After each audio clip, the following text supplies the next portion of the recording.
Hello friends, તો સ્વાગત છે મારું સૌથી પહેલો ફર્સ્ટ લોંગ વ્લોગમાં. અને આજે બર્થડે છે. હવે કોનો બર્થડે છે એ તમે આગળ વિડીયોમાં જોજો. તો સૌથી પહેલાં ઘરે કેક બનાવવાની હતી.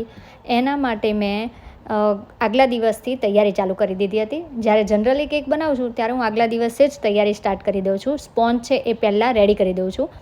તો આપણે આ બનાવીએ છીએ ચોકલેટ કેક. હા, પણ એમાં પણ ચોકલેટ ટ્રફલ કેક. તો સૌથી પહેલાં આપણે ટીનની અંદર આ જે સ્પોન્જ બનાવવાનો છે ચોકલેટનો એ રેડી કરી લીધું હતું બેટર, અને એને આપણે ટીનમાં ટ્રાન્સફર કરી લઈએ.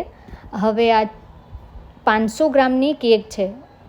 500 ગ્રામ માટે મેં આ રીતના ટીન લીધું છે અને એને આ રીતે ટેપ કરી હવે ઓવનમાં આપણે બેક કરી લઈએ.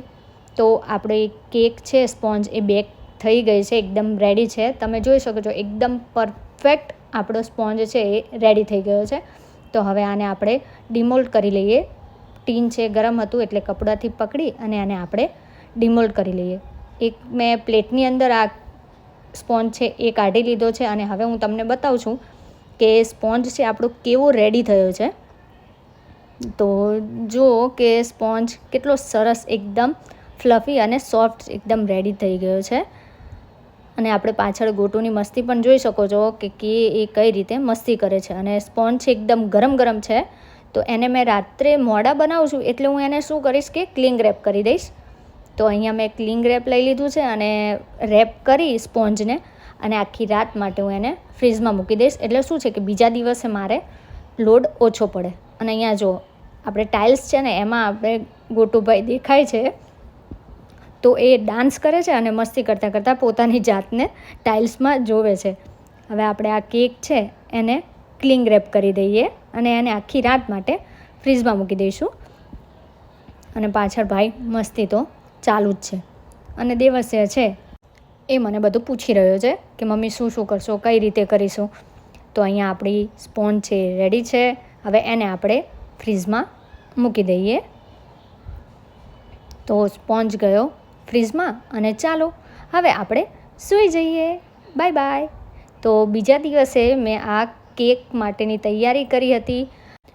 મને એમ કે કદાચ એસીની જરૂર નહીં પડે તો હું કિચનમાં જ કામ કરતી હતી, પરંતુ પછી થયું કે ના, એસીની જરૂર તો પડવાની છે. એસી વગર આજે કેક બનશે નહીં. હવે આ ફાઇનલ લુક છે આપણું સિંઘમ થીમ ઉપર ચોકલેટ ટ્રફલ કેક. તો બર્થડે કોનો છે? કટ તો બંને કરે છે, પરંતુ બર્થડે છે કોનો? તો બર્થડે છે અમારા દેવસ્યનો. તો જોઈ શકો છો કે એણે ચોકલેટ કેક અને ટ્રફલ કેક હોય એટલે એને તો ખૂબ જ મજા આવે.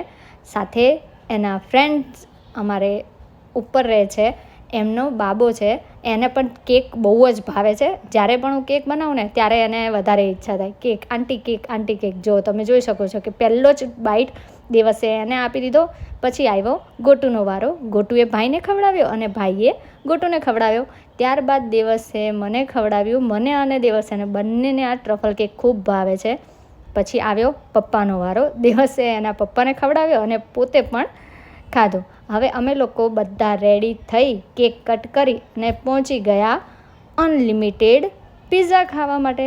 તો અહીંયા જોઈ શકો છો કેટલું ફૂડ છે અનલિમિટેડમાં. સ્ટાર્ટિંગમાં આપણે ફૂડ આ જ ખાઈને ધરે જતા હોઈએ છીએ, પિઝા તો પછી. અને એક 2-3 પિઝા ખાઈએ ત્યાં એમ થઈ જાય યાર બસ પૂરું થઈ ગયું. તો અમારા વારા ફરતી પિઝા ખાવાના વારો આવી ગયો કે થોડું ફૂડ ઓલું ખાઈ લીધું, મતલબ કોલ્ડ સલાડ. ત્યારબાદ અમે લોકોએ પિઝા ખાધા અને ગોટુભાઈને તો બસ પિઝા નથી ખાવા, ફ્રેન્ચ ફ્રાઈઝ જ ખાવી હતી. એટલે અમે લોકોએ બધાએ પિઝા ખાધા અને ભાઈએ ખાધી ફ્રેન્ચ ફ્રાઈઝ. દેવસ્યને પિઝા ખૂબ જ ભાવે છે, મને પણ એટલા ભાવે છે. અને પિઝા ખાઈ લીધા ત્યારબાદ આવી ગઈ આપણી આઈસ્ક્રીમ. તો સ્વીટ્સમાં આઈસ્ક્રીમ હતી. કઈ ફ્લેવર છે એ તમે મને કમેન્ટમાં જરૂરથી જણાવજો. ગોટુભાઈએ તો આઈસ્ક્રીમ પણ ન ખાધી, બસ એને ફ્રેન્ચ ફ્રાઈઝ ખાવામાં જ મજા આવી ગઈ. અને મારો પણ વારો આવી ગયો એકલા આઈસ્ક્રીમ ખાવાનો. આઈસ્ક્રીમ અને પિઝા ખાઈ લીધા ત્યારબાદ અમે લોકો નીકળી ગયા હતા રાઉન્ડ લગાવવા. પિઝા ખાતા પછી થોડું પેટ ભારે થઈ જાય ને એટલે ચાલો અમે લોકો ગપશપ પણ કરી લઈએ અને ચક્કર પણ મારી લઈએ. તો અમારો આજનો બર્થડેનો વ્લોગ છે એ કમ્પ્લીટ થઈ ગયો છે રાત્રે આંટો મારતા. So thank you.